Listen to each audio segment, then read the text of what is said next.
So this lecture in Module 8 will cover some case studies in boundary surveying regarding GPS applications. So at this point in time in the professional evolution of land surveying, GPS equipment is used more and more in boundary applications. Years ago, it was pretty well confined to wide open spaces and where long static sessions were okay and made sense. This is mostly out in the western states, the public land states, where you can see for miles. In current days, or more modern times, the equipment has become increasingly better, and the addition of more and more satellites in space allow for higher precision and more application to boundary surveying, even in wooded or canopy type situations. However, a lot of surveyors are making the mistake of trusting a 95% statistical probability that their position is okay and creating problems that will catch up to them later. I've already saw this a few times, both in testing our own data here in my firm, and also as seeing complaints, and even seeing complaints as a state board member, and more so in the end of my term than in the beginning, and also in some title insurance claim surveys that we get involved with, where faulty GPS applications, not equipment, but applications, are the cause of some of these things, because from the Egyptian rope stretchers through the latest robotic total station, surveying was measuring. We measured lines, we measured angles, we measured distances. GPS as a surveying tool is not a measuring tool, it is a positioning tool. You are positioning with GPS, trying to derive very precise coordinates. You're not measuring angles, lines, or distances. So you have to keep that in mind and understand the theory behind GPS surveying. To put it simply, we are triangulating or trilaterating off of satellites at fixed positions in the sky thousands of miles away, that using the time distance function of the transmission of their beam, we are able to do essentially a myriad of distance solutions from those satellites to our receivers, and then average those. So statistics and understanding statistical analysis becomes very important in understanding how to best use GPS equipment. Understand that if you make a boo-boo and you've got a report that says, I'm at the 95th confidence level that these are good coordinates, you're not going to come out too well if you try explaining that to the State Board of Registration or to a superior court judge or a jury in a boundary dispute.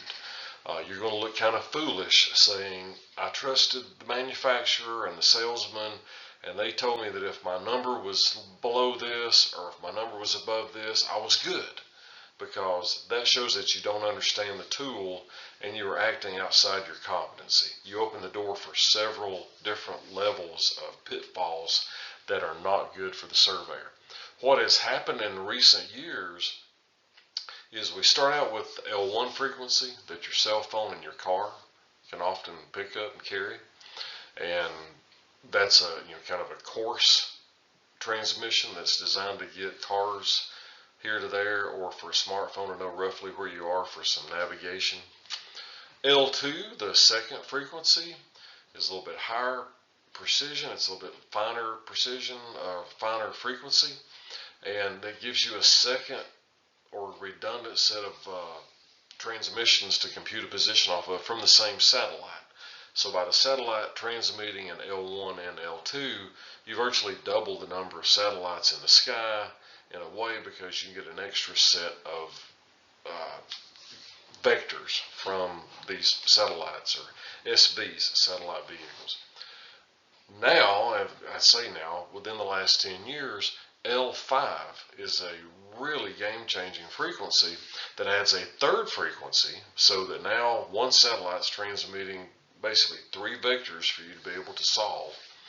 And it's also a better frequency transmission for these geodetic calculations. That combined with Galileo, Navstar, GLONASS, all of the different constellations put up by the different governments and organizations in the world, means that instead of having 5 or 6 satellites in the sky at one time to view, like we did in the 90s, that were all U.S. Department of Defense satellites, there may be 35 up there. So even in wooded canopy that may eliminate 2/3 of the satellites in view, eliminating 2/3 of 6 30 years ago means you only had 2 satellites. You had nothing. Eliminating 2/3 of 36 satellites means you still got 12. And if the geometry is stretched around adequately in the sky so that you don't have a concentration from one area, then you can get some good positioning in the woods with some patience. But there are some pitfalls and some things to take a look at.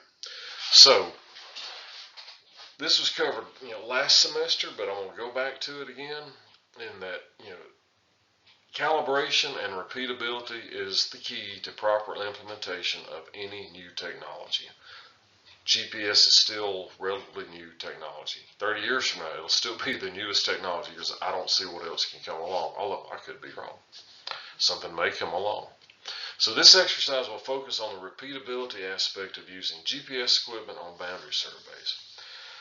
Implementation of the L5 frequency and a wide array of constellations allows the practicing surveyor to get positions in previously impossible situations like obstructions such as trees, buildings, and mountains, which still block the horizon and still block satellites, but may not block enough satellites to invalidate the observation.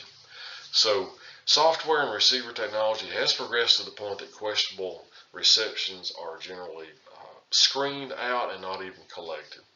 However, this is why this is highlighted. It is still possible to have imperceptible and repeatable multipath error or refractive distortion at any given time, especially when other conditions are restrictive, like more canopy, more horizon obstruction. So let's talk about real quick now. There are whole courses on GPS surveying, geodesy, GNSS applications, so we're going to simplify this. It's necessary, just like when you measure a distance with an EDM in a total station or a robot. Shortest distance between 2 points is a straight line. So that's where that beam needs to go. We're measuring a distance from a satellite to a GPS receiver. We need the straightest path between those two. Those beams can bounce. Go back to physics. Look at how frequencies can modulate. Look at how light beams bounce. Look at how light beams can refract. In other words, you can think that you're seeing through an object when in fact you're seeing around it, because beams and rays can actually bend around something, especially if it's a long distance between the two objects. If it's right up close to you, it's probably not going to. Study the term refraction, because even though we associate that with optics, like turning an angle with a total station, refraction also applies to the transmission of a beam. Now, with an instrument and a prism or tribrach, the bending of that distance around a tree or a building corner may not make that much difference. But if it's bouncing off of a high building 400 feet to your west, then coming to your receiver because another building is blocking the transmission, it can add dozens or hundreds of feet of path between the satellite and the receiver simply by making another bend. For example, if I'm driving from Atlanta to Chattanooga, I want a straight path. I want to go right up I-75. If I have to go over to Rome and then go up US 27, that's a longer path. So if you're receiving signals that are bouncing off of something that's reflective, that's called multipath. Instead of one straight path, there are multiple paths between the SV and the receiver. That's bad. That makes the satellite, that makes the processor think that you're further away from that satellite than you actually are, because all it knows is the total sum of that path length. It does not realize that it bounced over here. It doesn't know where it happened. It just is measuring time and the speed of light to figure out how far you are from that fixed position on the satellite. Same thing with refractive. If it's refracting around a tree or the top of a mountain or a hill, or refracting around a radio antenna for a brief period of time. Satellites move through the sky such that if you set an instrument up and can see them, you can actually see it. It's not the exact same trajectory, but if you put a solar filter on an instrument and watch the sun, you can see a similar movement that's largely attributed to the rotation of the Earth. Now, satellites have their own orbits and their own trajectories that are different, but understand they move. So what you want to try to avoid is where you're setting yourself up for your receiver to receive transmissions with multipath or refractive distortion observations going on. Now, when something like that happens, let me tell you, I have saw this from a large magnolia tree after a rain shower. I don't know why the transmissions would not carry direct line to the receiver. But apparently enough of them bounced off of this wet magnolia tree with the shiny leaves that it refracted, or it bent and multipathed off of that magnolia tree. Buildings are notorious, especially metal buildings. I think brick buildings might absorb a lot of those transmissions, but metal buildings, glass, they're just going to bounce it just like a ping pong table. So you've got to keep in mind, my rule of thumb is stay as far away from a building as the building is tall. If it's 20 feet tall, don't get any closer than 20 feet. Because coming down from the angle or over from the angle, most likely if you're at least the building height away from it, that multipath's probably hitting the ground, or that multipath diverted beam is probably going to hit the ground before it hits you. Or what should happen is your receiver is going to say, okay, I've got this distance from SV24. Then if the next beam or the next epoch is bouncing off of that building, it's going to have this huge difference, like 40 feet difference, or at least 6 feet or something different, so that it's going to be, all of a sudden your processor is going to throw that out as an outlier. There's a problem. It's tainted. Some of these new satellite receivers have not only a high number of channels to carry multiple transmissions from multiple satellites, but they can also have noise canceling features, and they have developed technology that can detect when something is refracted or when it's fuzzy, like if it comes through a sun flare or a really hot patch in the ionosphere that can really distort a transmission. They have developed ways to detect that, and they'll screen them out of the fix. So while you're standing there, though, in the woods or near this building, you can get repeatable results that will fool your receiver into thinking that you are in a good position. This is what you need to be incredibly concerned about. If all you do is go to that iron pin and either take one long observation, say a minute to 3 minutes if you're in base rover mode. I don't recommend doing boundary work with network solutions, because the network solutions can bounce around. Base and rover eliminates any network distortion, especially if it's in a VRS network. But you come up to a point, the satellites are moving, but it's so imperceptible that if you're only there on that iron pin for 5 minutes or less, or even longer, whatever error is being interjected into that position at that one point in time is going to be repeatable.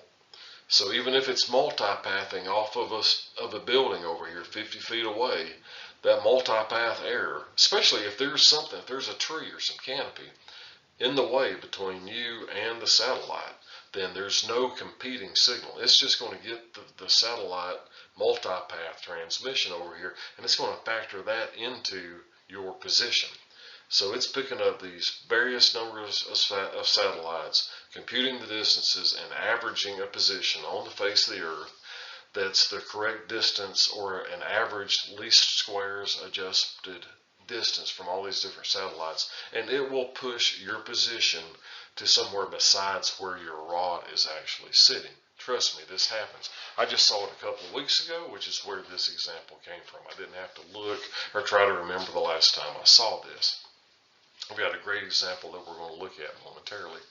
So, if all you do is go to this iron pin and you don't realize, because you don't, your all of your RMS and your PDOP and your position and everything is looking good at that point in time, and you say you get 3 redundant observations, or even 5 redundant observations of 35 or 30 or 45 seconds each over a 5-minute period.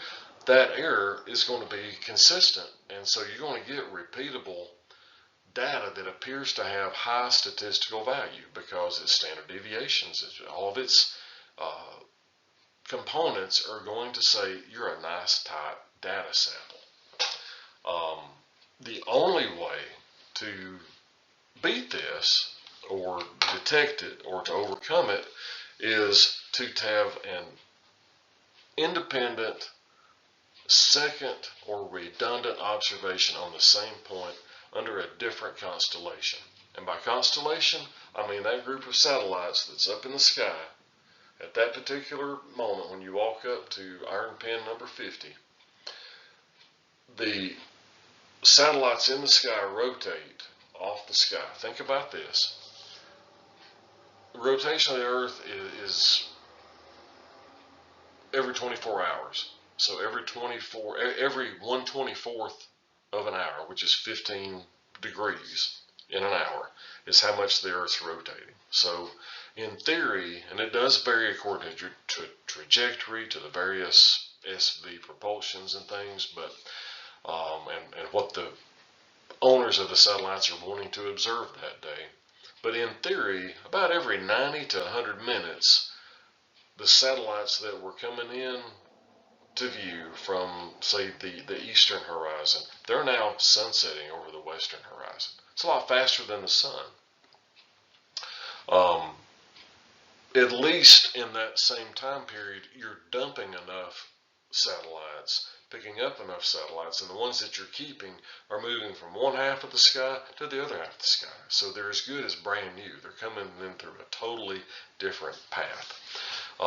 It may be possible on super rare, statistically improbable situations to get a redundant observation in independent conditions that agrees with each other, but yet is in the wrong position.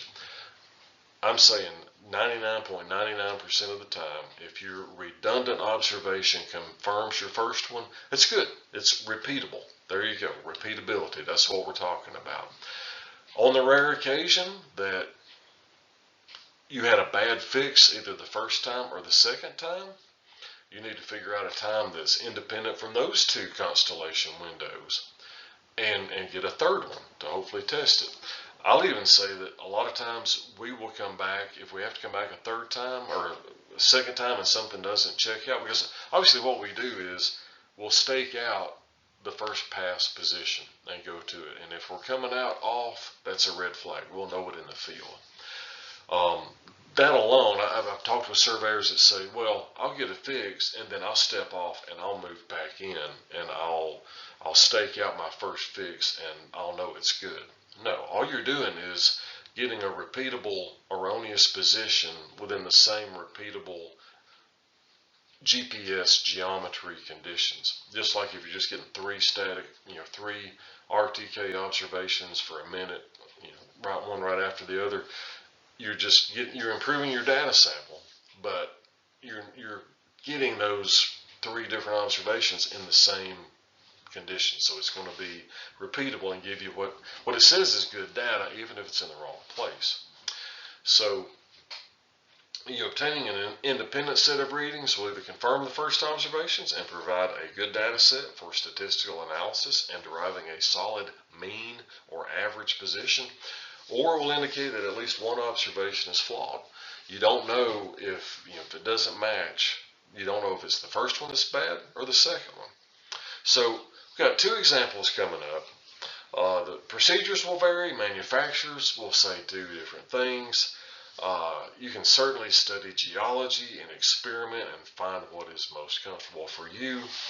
But what we have found in my company with my folks and my staff surveyors have determined is we like 30 readings or 30 epochs per observation, and we want to get 3 of them per point.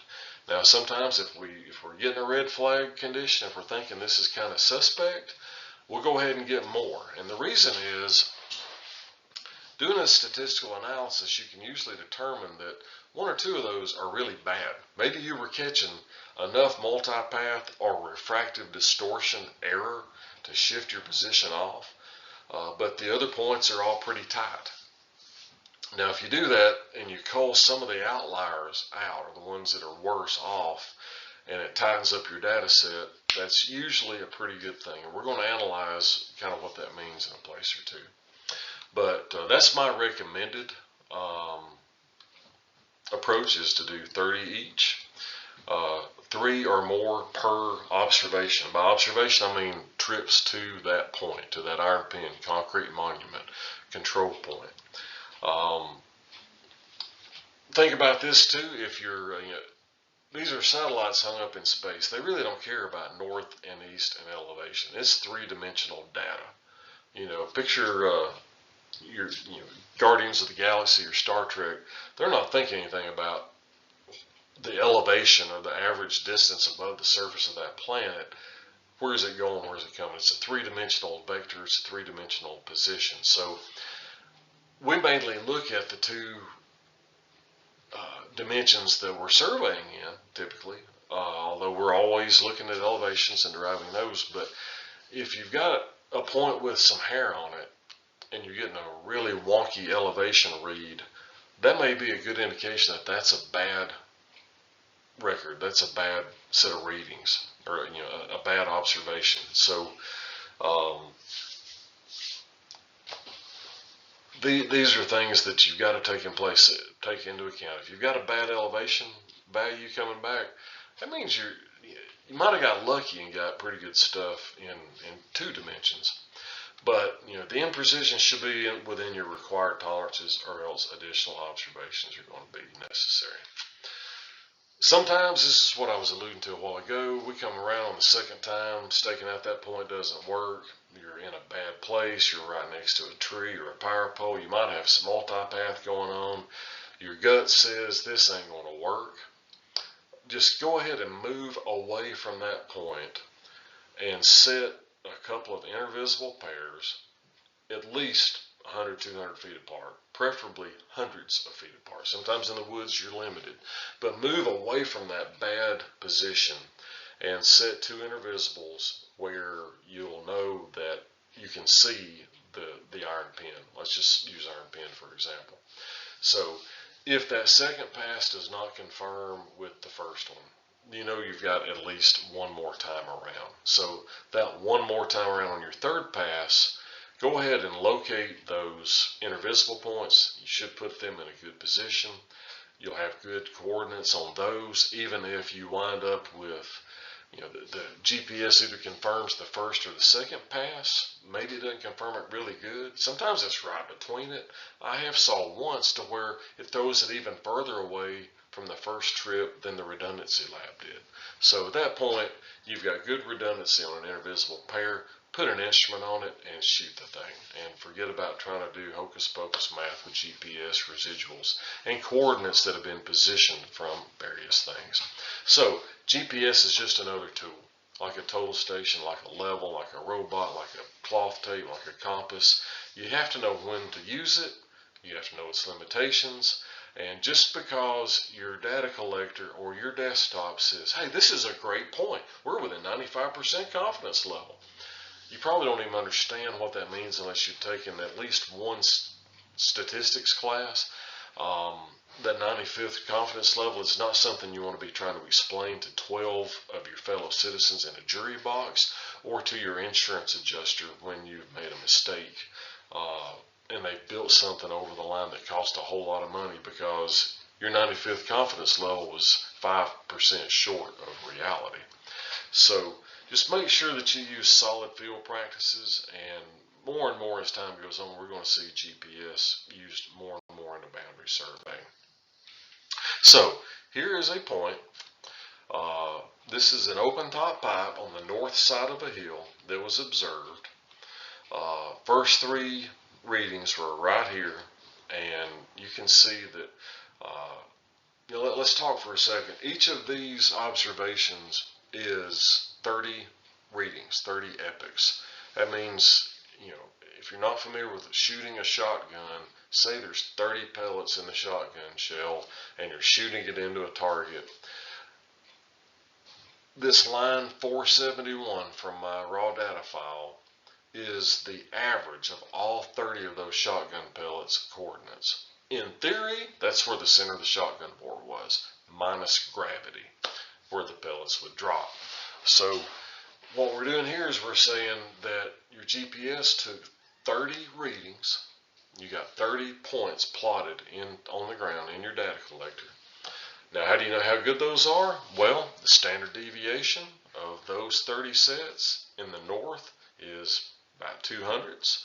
In the east, it's less than 100. So if your standard deviation is that type, your shotgun pattern's probably smaller than a quarter, or about the size of a quarter. It's probably 2 or 3 hundredths wide by 2 or 3 hundredths high. It's not an ellipse, it's a shotgun pattern. Do not confuse that with an error ellipse. It's two different things. So these first three passes comes up and they average, pretty dang close in here. Notice we've got 0.87 to 0.81 for our north spread. And if you look at the PDF, I made a plot to actual scale. This is the, 471, 527, and 499. The first pass is all down here.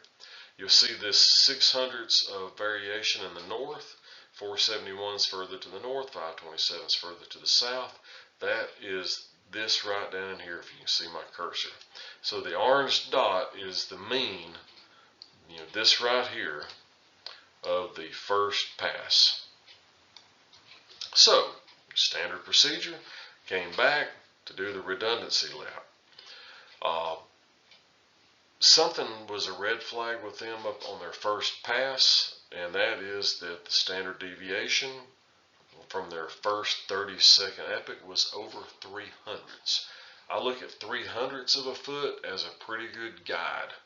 That means the standard deviation is 3 hundredths. That means the average position is a 600 foot wide by 600 foot high box.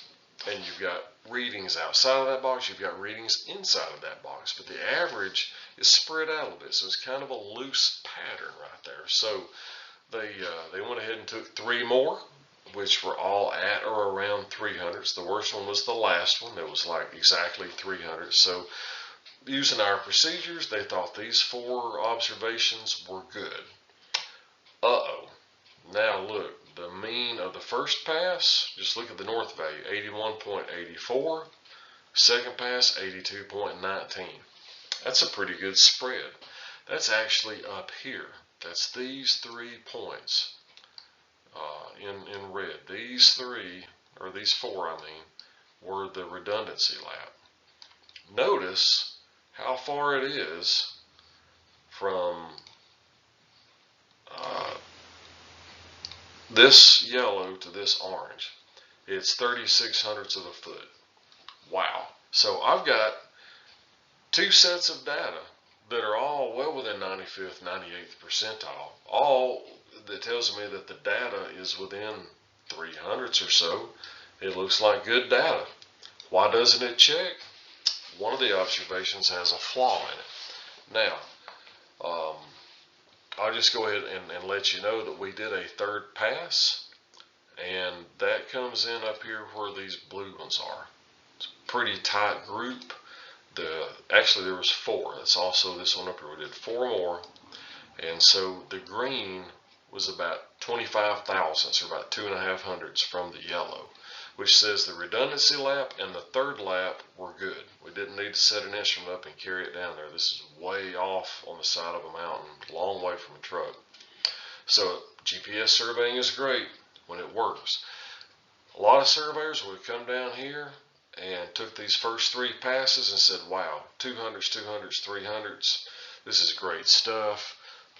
I've got my report, I can hang my hat on it. It says that I've got a statistical probability of being within 300ths and at the 95th confidence level, and whoo, I'm great, I'm good to go. Problem is that iron pin would have been reported 36 hundredths from where it actually was, and that surveyor would not have known it. So this is how you proof it out or truth it out. So knowing this, they went to another point and decided, well, we're already going to come up. We're already getting some funny residuals. The very first, this is point number 532, and we've got looks like 5 observations the first pass. Took 4 more the second pass. So this first one's popping up, and I spare you the coordinates, but it pops up 800ths. And so they're like, uh-oh, this is bad. We're having problems. So they went ahead and picked up, got these 3. The second one was 400ths. So they're like, oh, we got to keep on going until we get 3 good sets that are below 300ths. They never did. They stopped at 5, which is not a bad idea because the 5th one was worse than these previous 3. The redundancy lap came back pretty good. The horizontals were all within 300ths, all looked pretty good. Verticals were even better. So what we did here, this is what I want to look at, is this spread between the northing values. The minimum, 36.21, the maximum 36.35. So there's a difference in the north of 14 hundredths of a foot. And again, this is not an error ellipse. This is just a box that I draw either on my mind or on a screen as to where these 9 shotgun pellets went. The easting goes from 1135 to 1140. It's 500ths wide. And I've carried this out to 4 decimal places just to make sure we didn't lose anything. You also look at the spread in elevations, and there's 19 hundredths of difference in the range of elevation. So I'm not feeling super good about that. Now we go to look at it. What we did was we took out line 479. That was the first one that looked the worst. And by taking that out, our numbers right here, our horizontal residuals improved a lot. So we took out, look over here, we took 479 out. So that left this group down here. Now, what I should have done was took number 371 out, because at that point it was looking like an outlier. Then I've got 7 points in this tight little group. But let me show you what happened, and it would have balanced the coordinates pretty good. But by taking 479 out, the average of the northing of these 8 observations, it moved south by less than 100th, right at 100th. The easting shift was 2 thousandths. It did tighten the elevations up from 1900ths to about 1500ths, but this, and it's to scale. If you want to take the PDF and print it out at full size on letter size paper, this is the box, and these are those 9 observations where they plot. So, that's 2 different scenarios. One is when you got a problem in your data, you need to back up and fix it. The second scenario for point number 532 is how to go about evaluating your data. What happens when you take out some observations from your solution? Don't just keep every solution in there. If you've got a bad one, chunk it. It's going to shift the average, the mean coordinate over here somewhere that it doesn't need to be. Make sure that you're only using good data when you resolve it. This is what I believe is a necessary component of professional practice of surveying in the 2020s. We're going to be using this more and more as a profession as time goes on, and we really need to instill academically good practices and a better understanding of what we're doing. Thank you very much.